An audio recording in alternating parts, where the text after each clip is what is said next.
Tonight on Y News.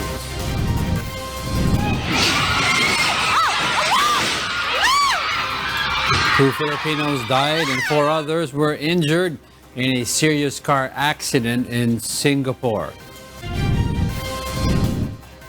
The Department of Transportation condemns incidents of stone throwing that damages the trains of the Philippine National Railways. It's final. The implementation of martial law in Mindanao will be terminated tomorrow. The death toll following Typhoon URSULA'S onslaught has climbed to 47, while 9 others remain missing.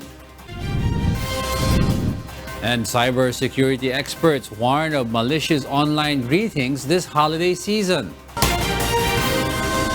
Good evening. Filipinos working in Singapore commonly meet and enjoy their days off work at Lucky Plaza in Singapore.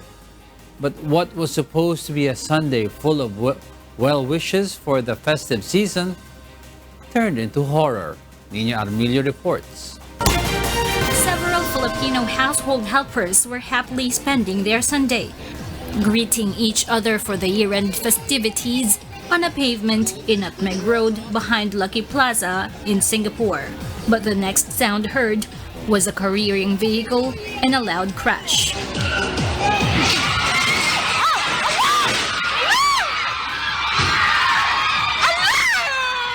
A black Honda landed on the exit lane of the Lucky Plaza car park, killing 2 women and injuring 4 others. The Philippines Department of Foreign Affairs has confirmed all the fatalities and the injured are Filipino domestic workers. The DFA expresses its condolences to the families of the 2 Filipinos who died in the grievous accident. The DFA, through the embassy, is now in touch with authorities for the repatriation of the remains of the 2 who tragically lost their lives. According to the Philippine Embassy in Singapore, among the injured victims, 2 are now in stable condition, and the other 2 are still undergoing intensive treatment. All victims are being assisted by the embassy. The 64-year-old male driver was arrested at the scene for dangerous driving causing death. The Center for Domestic Employees, or CDE, which aims to assist all domestic employees in Singapore, meanwhile, appeals to netizens not to circulate photos or videos of the incident with hopes the privacy of the deceased and their families is respected. Nina Armilio, UNTV News and Rescue. A passenger bus plunged off the cliff in Matnog, Sorsogon on Monday, but no major injuries were reported. Initial reports reaching the Police Regional Office 5 said that an Eagle Star passenger bus with body number 8168 fell off a cliff in Barangay Hidhid while maneuvering a descending sharp curved lane. Authorities said the bus driver was brought to Matnog Municipal Police Station for proper disposition. The Department of Transportation urges the public to report hooligans responsible for stoning the trains of the Philippine National Railways, or PNR. Meanwhile, the PNR is urging the passage of a law criminalizing those who sabotage the train operations. Joanna Ananot tells us why. Transportation, or DOTr, condemns the incidents of stone throwing that damaged the trains of the Philippine National Railways, or PNR, which the agency said could cause harm to the commuters. From December 2 to 21, a total of 14 incidents of stone throwing at PNR trains were recorded. One netizen posted on social media a video of broken glass windows, which were allegedly due to stones thrown at one of the trains en route to Laguna. Even the newly operated trains from Indonesia also suffered damage, according to several images captured by no less than PNR General Manager Jun Magno. The DOTr said there were signs of attempts to wreck the undercarriages of the new trains. The department appeals to the public to cooperate in maintaining the trains, being one of the infrastructure investments of the Filipinos, and for the protection and safety of the commuters. PNR management has been doing clearing operations of informal settlers living near the rail tracks.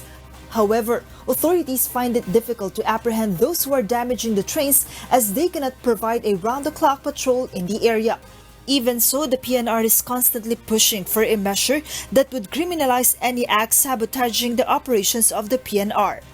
Joanano, UNTV News and Rescue, Quezon City. Martial law in Mindanao ends tomorrow. Malacanang says the president's decision not to extend it is final, but some residents in the region say they are not in favor of its termination. Dante Amento tells us why. December 31, 2019 marks the end of martial law in Mindanao. Presidential spokesperson and Chief Legal Counsel Salvador Panelo explains President Rodrigo Duterte's decision not to extend the martial law implementation is final. Rodrigo Duterte is not extending martial law. It will expire on December 31st, 2019. Even Defense Secretary Delfin Lorenzana has recommended the martial rule termination to the president. The whole of Mindanao, no selective martial law. Because I was assured by our armed forces and the police, the PNP, that we have already accomplished what we wait to do with martial law. Among the bases of the Armed Forces of the Philippines and the Philippine National Police to not recommend another extension of martial rule are the stable security situation in Mindanao and the weakening of the terrorism and rebellion. Meron na pong pronouncement ang Malacanang na hindi na i-extend ang martial law beyond December 31. Despite such determination, several residents in Mindanao are not in favor of the martial law termination. They explain the martial rule has brought good effects and they have felt more secure. Children are disciplined not to wander during nighttime. Okay man po ang pamalakad diri nga na ayos bito ang mga kahimtang sa mga tao, dinas na mag dugay-dugay pagtambay ang mga kalabi sa kabataan nga dili kay magdugay pauli sa balay. Si pabor yung martial law kina Mindanao. Pero kausa ta menora ang mga krimen. Ojalá continue pa este. Residents believe that with no martial law in effect, terror groups and other breakers of law might return to their lawless acts. Dante Amento, UNTV, News and Rescue. The number of deaths due to Typhoon Ursula has increased to 47. Meanwhile, several cities and municipalities have been placed under a state of calamity. Vincent Arboleda will tell us why. The death toll across the country due to Typhoon Ursula almost doubled over the weekend. From 28 deaths last Friday, the number has risen to 47 based on the latest report from the National Disaster Risk Reduction and Management Council. Yung mga missing, nakita na, pero unfortunately, these missing were already dead. Kaya inad na sila dun sa fatality count natin. The number of wounded individuals has also risen to 143, while 9 individuals are still missing. The number of affected families has risen dramatically to almost 500,000. More than 27,000 of these continue to seek temporary shelter in evacuation centers. Based on the most recent report from the NDRRMC, the damages to the country's agriculture and infrastructure amount to more than 1 billion pesos in the 5 regions affected by Typhoon Ursula. Due to extensive damage sustained, 10 cities and municipalities have been placed under a state of calamity, including San Jose Town and Occidental Mindoro, Calibo in Aklan Province, Libertad Antique, the municipality of Sigma in Capiz, and the towns of Concepcion and Carles in Iloilo. A state of calamity has also been declared in the municipality of Madridejos in Cebu, Borongan City in Eastern Samar, Tacloban City in Leyte, and the town of Daram in Samar Province. With the havoc done by Typhoon Ursula, the government continues to pour in aid to those affected by the typhoon. Up until the first time na makabangon muli yung mga communities nila, mayroon mga assistance na matatanggap sila sa pamahalaan. Yung mga injured po natin, at saka yung fatalities, their families can claim financial assistance. Vincent Arboleda, UNTV News and Rescue, Quezon City. Not only fisher folks and their motor bangkas, but also seaweed were affected by the lashing of Typhoon Ursula in Region 7. But the Bureau of Fisheries and Aquatic Resources is wondering why a huge number of motorboats were battered. Gladys Tuwabi reports why. The livelihood livelihood of some 255 fishermen in the northern portion of Cebu province is affected after the onslaught of Typhoon Ursula in Central Visayas. Based on an initial report from the Bureau of Fisheries and Aquatic Resources, or B4 Region 7, the worth of Ursula's damages to the fishery sector in the entire region reaches around 14.98 million pesos.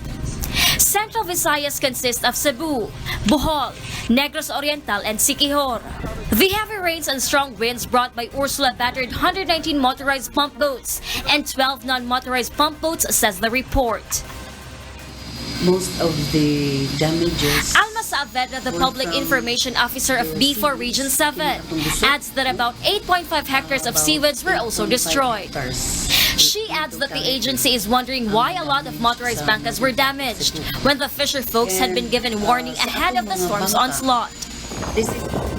Because of the effects of the typhoon, B47 will allocate funds for the assistance to be given to affected fisher folks. Gladys Tuabi, UNTV News and Rescue, Cebu. Aid will continue for the Mindanaoans hit by earthquakes in parts of Mindanao. This is the assistance of President Rodrigo Duterte. The chief executive also expressed apologies to those who lost their loved ones to the strong quakes. Rosalie Cos tells us why. President Rodrigo Duterte visited the earthquake victims in Mlang, North Cotabato Province this afternoon. The Cotabato Province is one of the most affected areas in the series of earthquakes in Mindanao. The most recent is a magnitude 6.9 on December 15, whose epicenter was in Davao del Sur. The president promised continued assistance for those affected by the natural disaster. I assure you that the government will continue to help all of you until you are able to get back on your feet and start anew with renewed hope and greater capacity to lead dignified lives. The government extends financial assistance and food packs to the earthquake-affected communities. The chief executive also directs the National Housing Authority to speed up the construction of housing units for those who lost their houses to the strong quake. President Duterte today expressed his condolences for those who lost their loved ones. He also asked for forgiveness for his belated visit to the earthquake-stricken Mindanaoans. So I condole with you I share your grief. Sa totoo lang. Kaya ako nandito, pinilit ko. And I must apologize. I am very sorry that I could not be here immediately. Marami hong problema sa Maynila. Rosalie Cos, UNTV News and Rescue. President Rodrigo Duterte warned the owners of the two big water concessionaires, Maynilad and Manila Water, that he will have them arrested for plunder and syndicated estafa if they will continue to threaten to cut water supply in the respected areas of jurisdiction. In a speech before the earthquake victims in Mlang, Cotabato, the president vowed to deliver the big fish and jail the Ayalas, owner of the Manila Water, and Manuel V. Panghilinan, owner of Maynilad, over the concession agreements, which he described as an issue of corruption. Si Ayala pati si Pangilinan. Pag nagkamali yung gagong yan, ipakukulong ko talaga sila. Kita mo, baski anong insulto ko, hindi na sumasagot. Sigurado, swak sila. Syndicated estafa. Welcome back to Y News. We pick up to where Angelo Castro III left off. I am Alex Baltazar, and here are the headlines. A teenager in Nueva Ecija loses his 2 fingers due to firecracker powder. Fire hits firecracker store in Bulacan as inspection continues. Big-time oil price hike takes effect this week. Majority of Filipinos express optimism they will have a better life in the year 2020. And know the benefits of intermittent fasting to your body. Good evening. We all want to welcome the year to enter with a bang, but of course with complete fingers. A teenager in Nueva Ecija has just lost two of his. Now the victim's grandmother calls on authorities to ban the use of firecrackers totally. Nina Armilio will tell us why. A 13-year-old boy was rushed to Dr. Paulino J. Garcia Memorial Research and Medical Center in Cabanatuan City, Nueva Ecija Sunday night. This after two of the teen's fingers were cut off after opening a piece of whistle bomb he found on the ground. Pumasok yung ako na yan doon sa loob ng bahay, dugo na. Wak-wak yung kanya sa lawal, tapos putol na yung kalire. Nagpanik na kami lahat. Ganon. Ang sabi niya, binubuklat lang daw niya yung palbura, biglang sumabog. The Department of Health continues to urge the public to support the Iwas Paputok campaign. The campaign against firecracker use aims to lower the number of victims of firecrackers during the year-end celebrations. Huwag na po tayong gumamit ng kung ano man pong paputok dahil pwede pong magdulot po ito ng pinsala po sa ating katawan at ang pinakamalala po is pwede pong magdulot ng kamatayan. The victim's grandmother appeals to authorities to totally ban firecrackers because firecracker mishaps affect the future of victims. Huwag nang magtinda. Kahit saan huwag nang magtinda. Bawali na sana ng mga pulis, gano'n. Pagbawal na. Hindi lang nangyayari. Hindi nakakabuti ang sasama. This is just one of the more than 50 firecracker-related incidents recorded so far by the Health Department this holiday season. Nina Armilio, UNTV, News and Rescue, Philippines. The Department of Health, or DOH, says the number of firecrackers-related injuries in the country has risen to 54, the same number logged during the same period last year. In its latest report, the DOH said the cases were recorded from December 21 to 30. Of the cases recorded, 2 victims who had an injury required amputation. The victims' ages ranged from 2 to 71 years old. The DOH report said most of the injuries were due to piccolo, boga, 5-star, quitis, and luces. The Health Department strongly reminds the public to skip using firecrackers this year-end festivities. Sa New Year, pwede naman tayong mag-enjoy, mag-ingay. Pwede namang mag-ingay at salubungin ang bagong taon nang hindi pa putok ang gagamitin para ma-prevent natin yung mga sakuna. Authorities shut down 2 firecracker stores in Bukawi, Bulacan, while another was hit by fire at the weekend. Don Demento tells us why. An electric fan left unattended and switched on was the cause of fire in Sayo Fireworks in Bukawi, Bulacan last Saturday. Based on investigation, the personnel of Sayo Fireworks sleep and cook at the back of the store. This is also where the storage room of the fireworks is located. So when the electric fan blazed, stack of quitis exploded, a closed van and a motorcycle nearby were also burned. Is yung nagsaksak sila ng electric fan na galing doon sa lumang bodega nila. Unfortunately, yung electric fan na sinaksak nila is baga luma na, ayaw nang umikot ng propeller.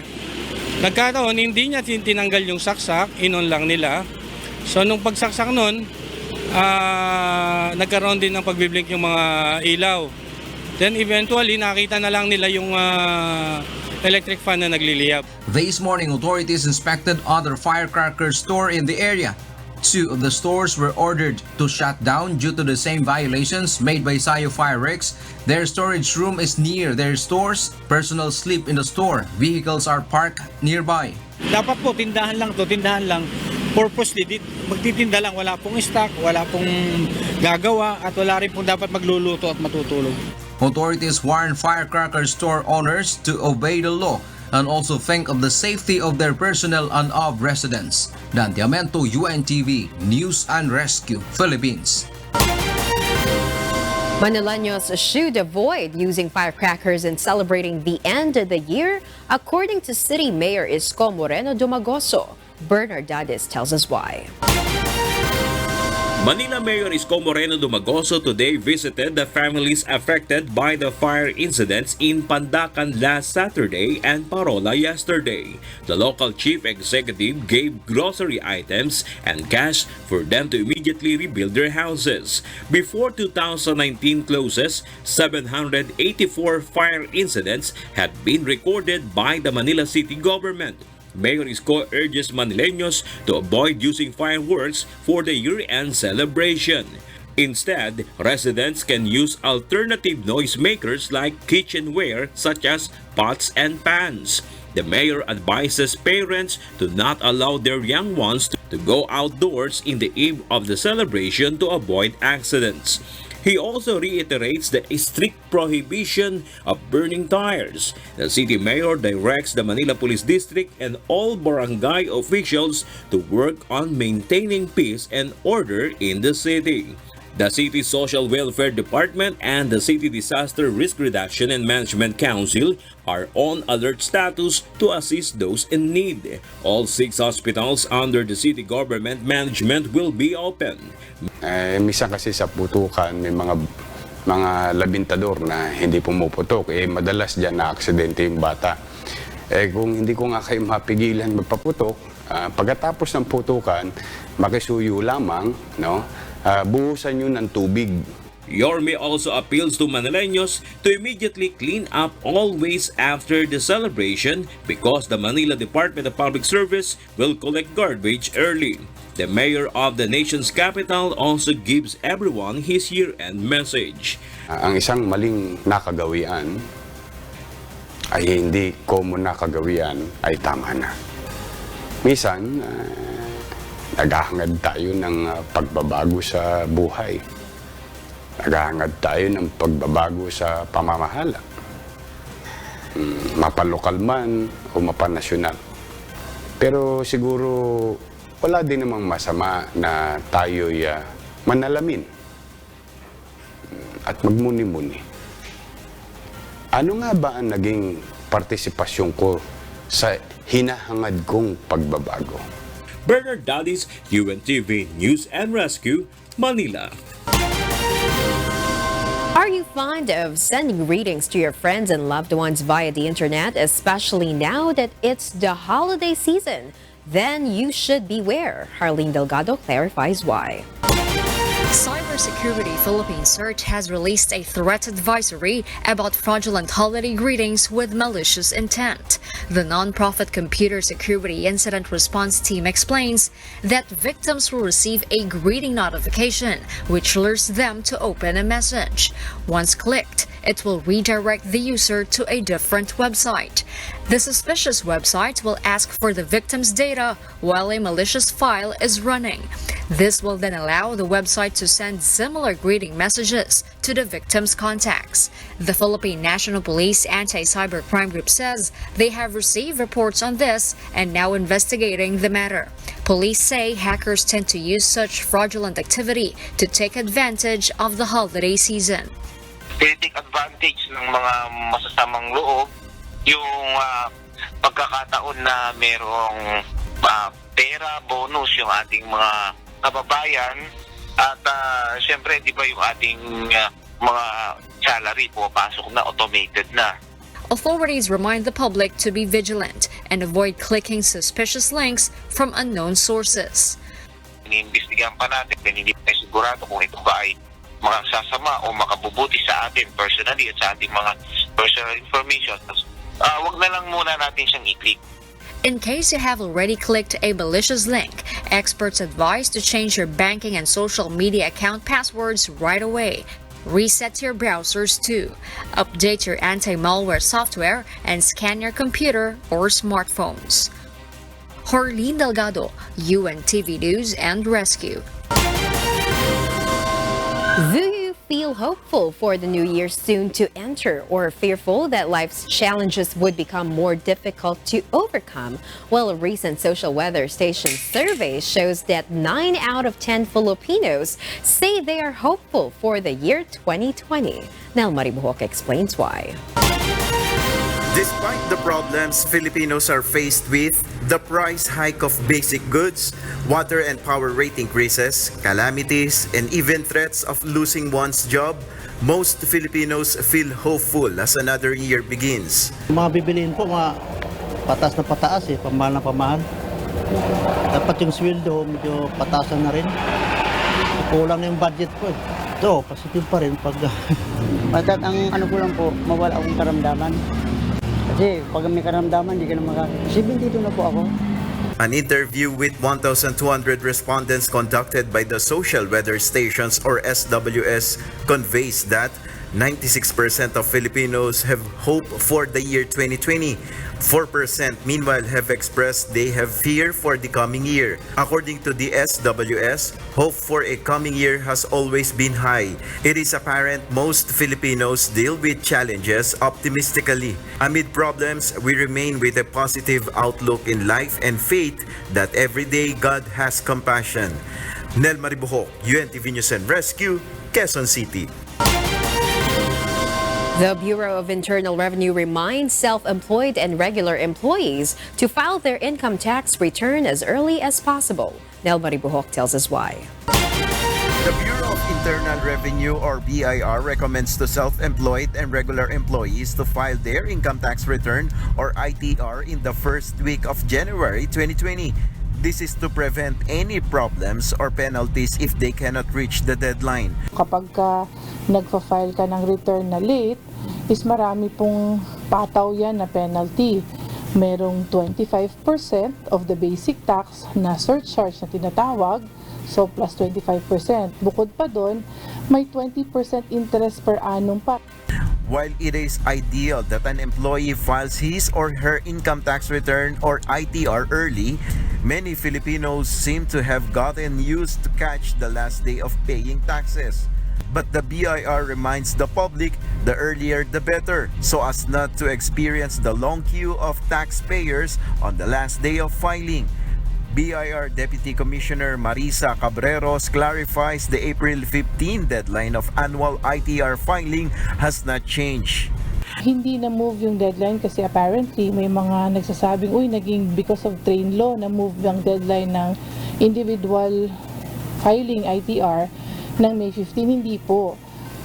Paunawa na yung buong taon ng 2019 annual return due siya on or before April 15, 2020.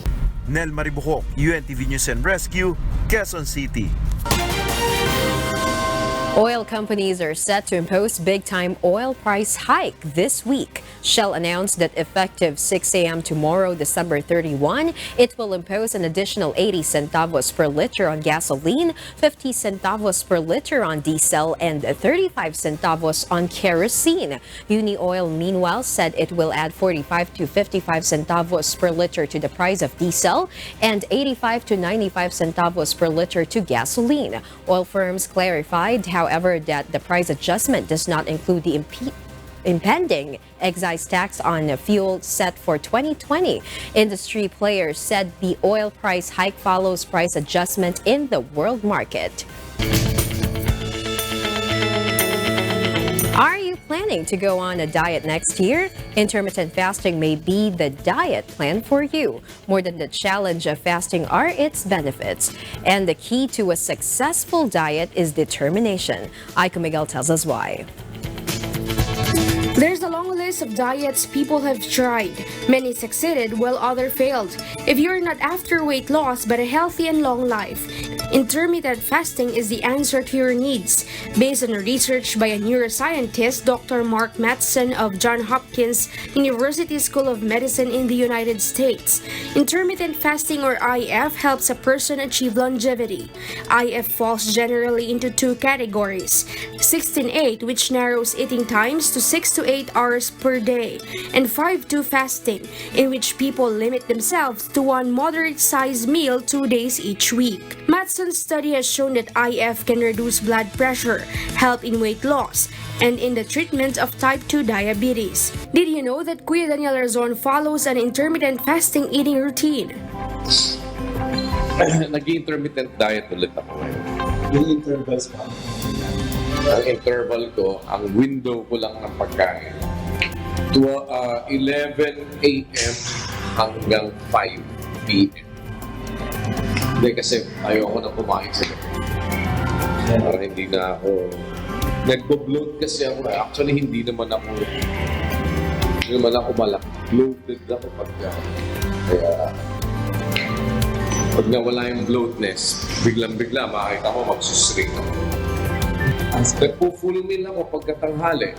Tapos sa hapon, ano lang, hindi na ako wala nang heavy meal.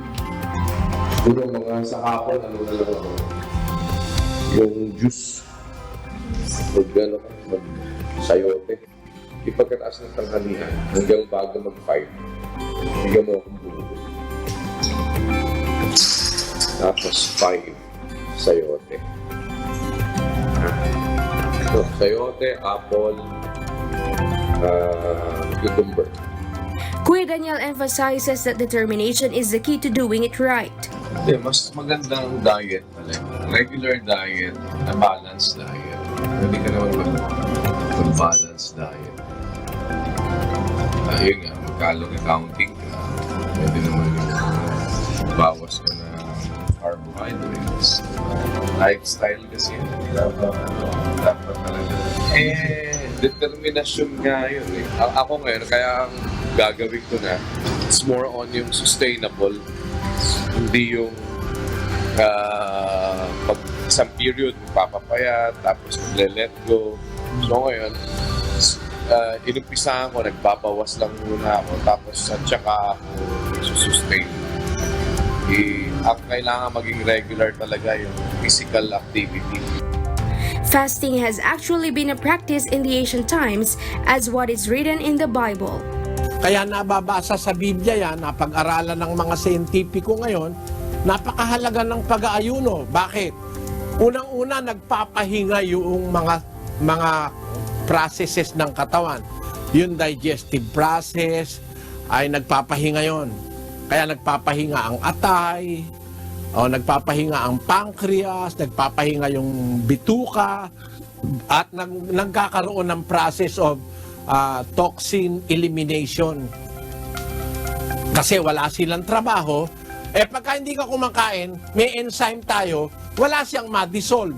Ang gagawin ng mga enzyme natin, mag-iikot-ikot sa buong katawan, maghahanap ng mga foreign body, yung hindi normal.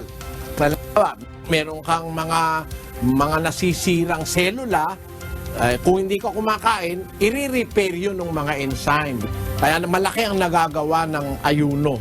When fasting, one may experience discomfort and hunger. Just keep in mind that both physically and spiritually, fasting brings benefits to the body. Aiko Miguel, UNTV News and Rescue, Quezon City.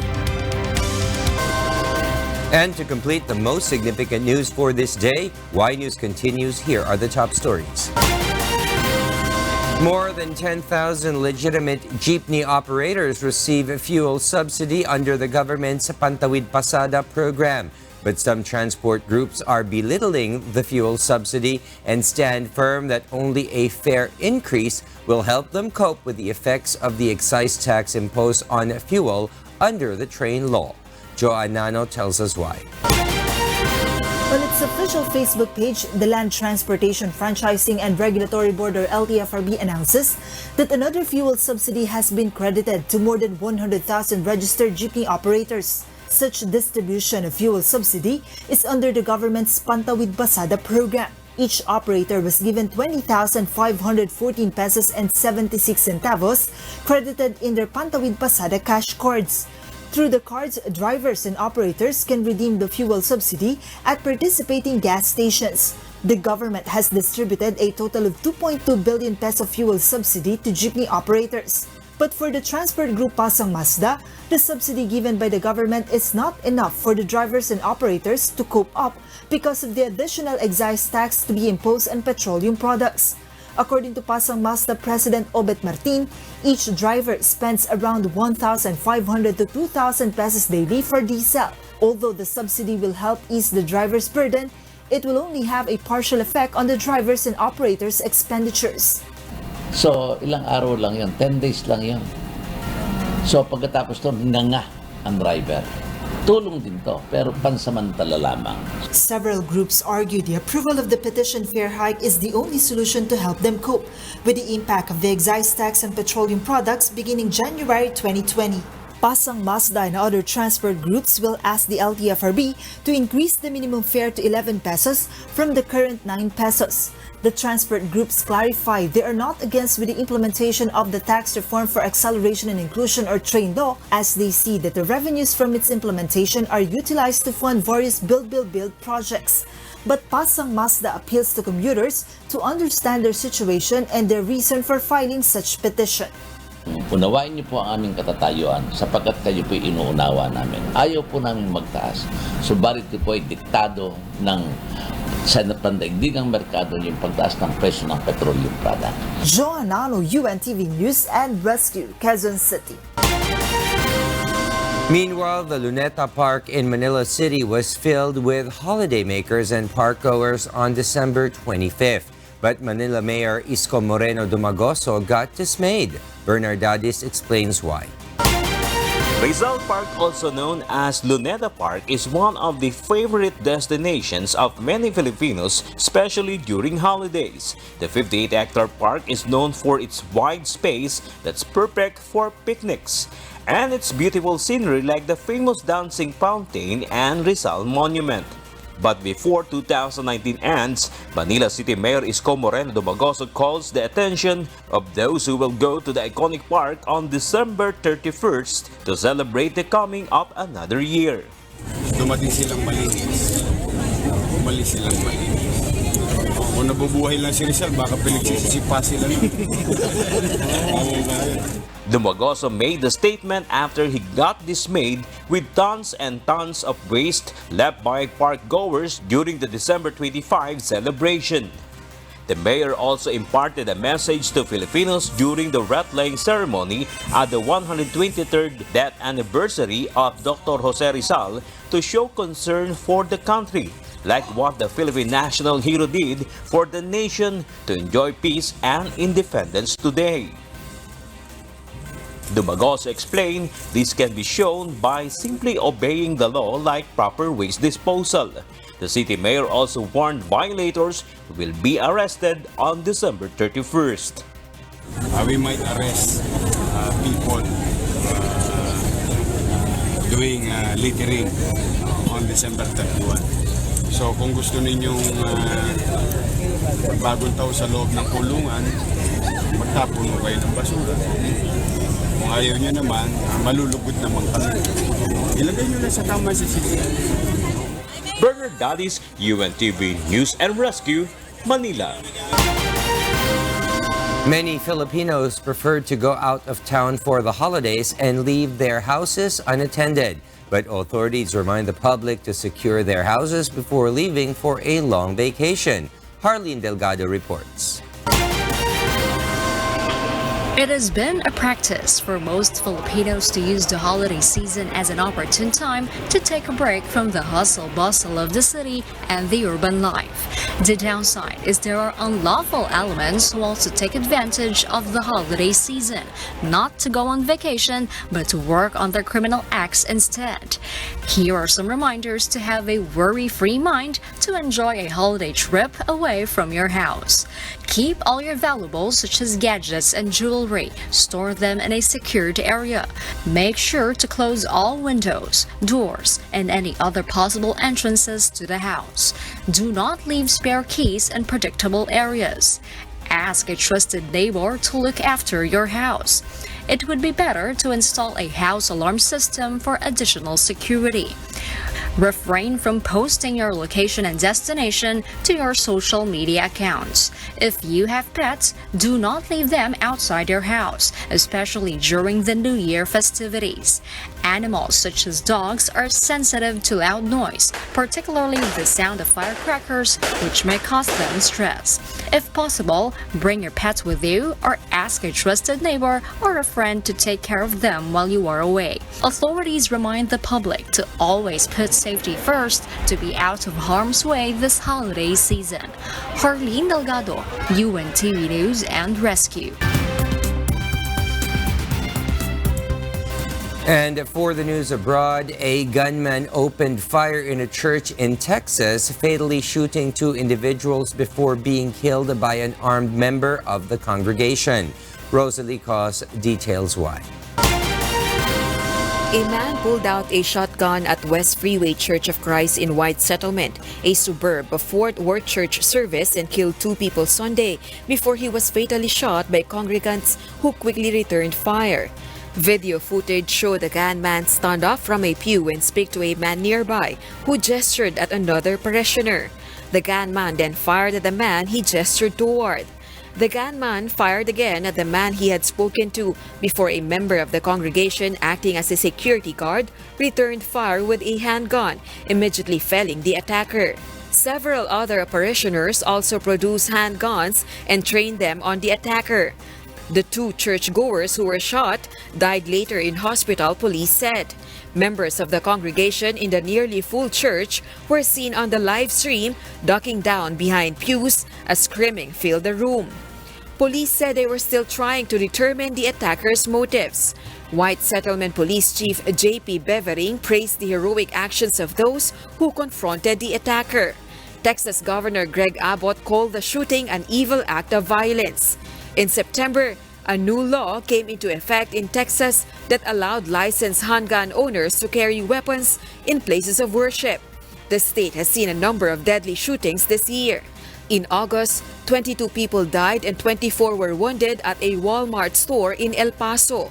The same month, a gunman killed 7 and wounded 20 at Odessa, Midland. Rosalie Cos, UNTV News and Rescue.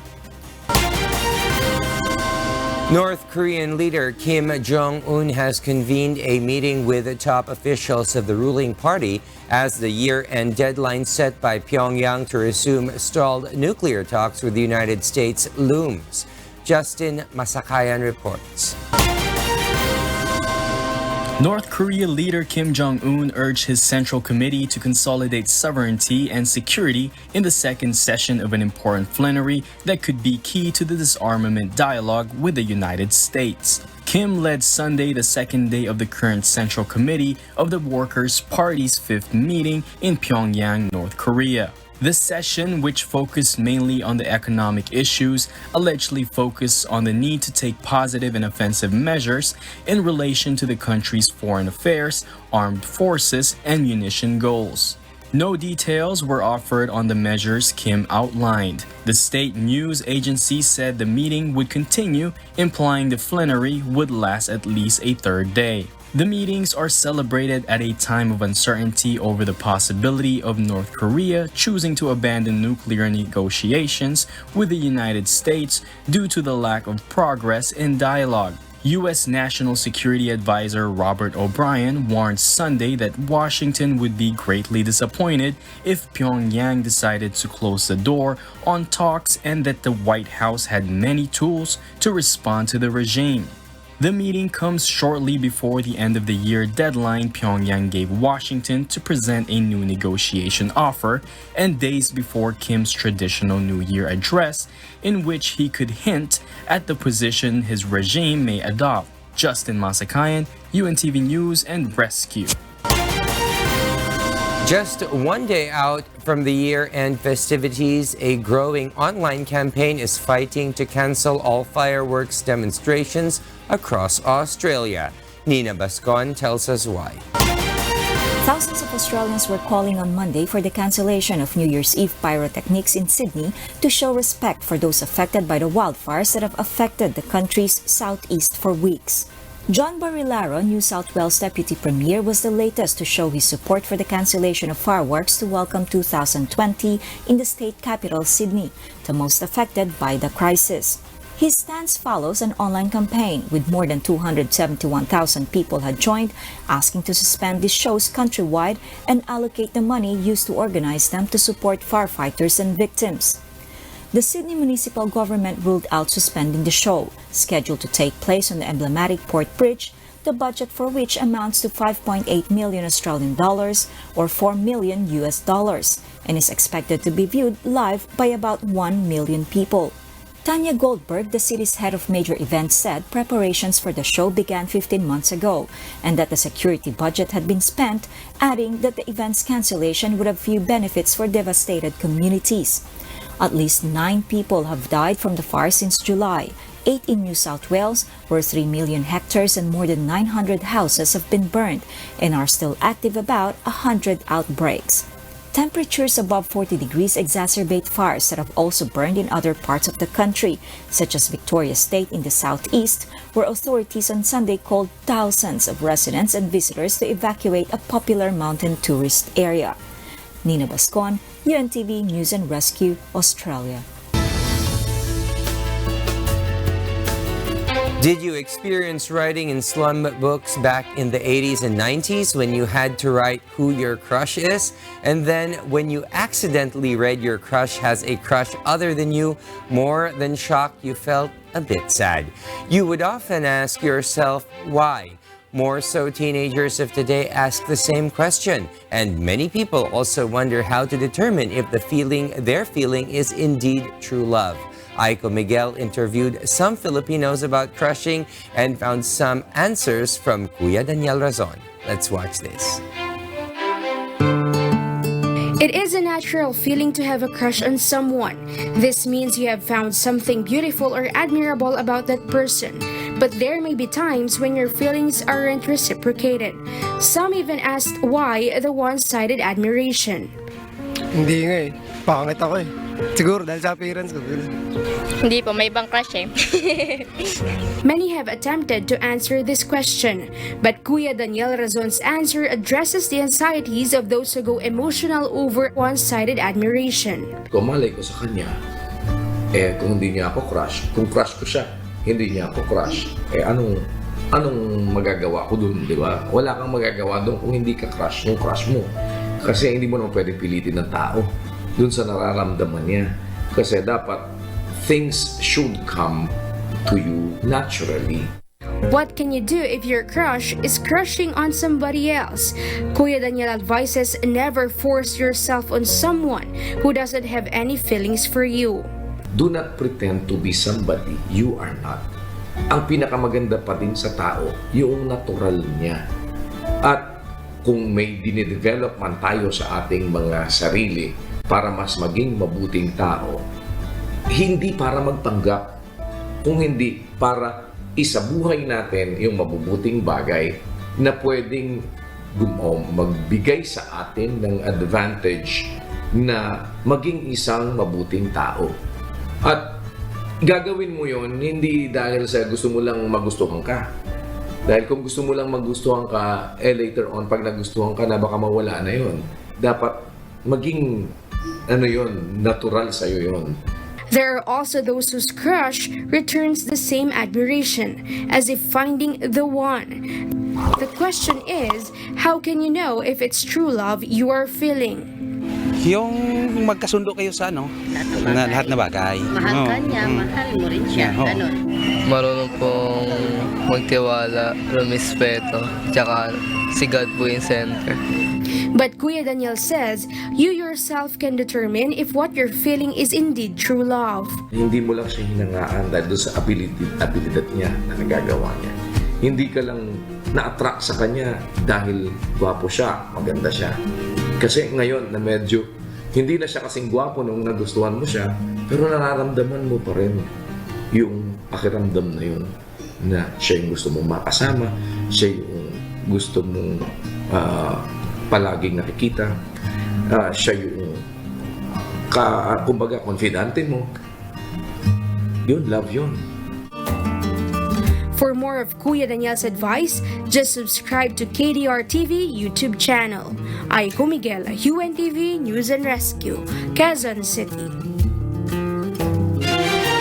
And those are the reasons behind the news this December 30, our last newscast for the year 2019. Tomorrow, Y News will be preempted to give way to UNTV's year-end special coverage. Our program will be back on Wednesday, God willing. On behalf of Alex Baltazar and Angelo Castro III, I am William Theo, and because we need to know, we will always ask why. Good evening.